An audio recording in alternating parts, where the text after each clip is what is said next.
Saturday evening இன்றைக்கி கந்த சஷ்டி 4ஆம் நாள். ஸ்கூல் முடித்து வந்ததுக்கப்புறம் வீடெல்லாம் வந்து க்ளீன் பண்ணிவிட்டு அதுக்கப்புறம் ஃப்ரெஷ்ஷப் ஆகிட்டு அதுக்கப்புறம் தான் வந்து பூஜை ரூம்குள்ளே வந்து என்டர் ஆகணும்.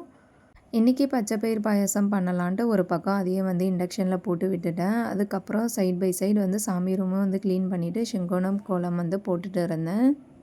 நைட்டு ஒரு வேளை மட்டும் உணவு எடுத்துகிட்டு வரேன். ஸோ அதனால் வந்து தக்காளி சாதமும் வந்து ரெடி பண்ணிட்டேன். அதை சாமிக்கிட்ட வச்சு பூஜைலாம் முடித்ததுக்கப்புறம் வந்து சாப்பிட்டுப்பேன்.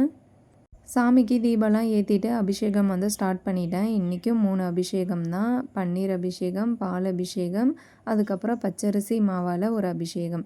அதையும் வந்து முடிச்சுட்டு சாமியை நல்லா ஒரு காட்டன் கிளாத்தில் நல்லா தொடச்சிட்டு அதுக்கப்புறம் மஞ்சள், குங்குமம், பூவால் அலங்காரம் பண்ணிவிட்டு நம்ம என்ன பிரசாதம் செஞ்சுருக்கோமோ அதையும் சாமிக்கிட்டேயே வச்சு நம்மளுக்கு தெரிஞ்ச ஸ்லோகத்தை சொல்லி தீப தூப ஆராதனை காட்டிக்க வேண்டியதான். அவ்வளோதான். இன்றைக்கி என்னுடைய 4ஆம் நாள் கந்த சஷ்டி விரதம் சிறப்பாக வந்து முடிஞ்சுது. தேங்க்யூ ஃபார் வாட்சிங்.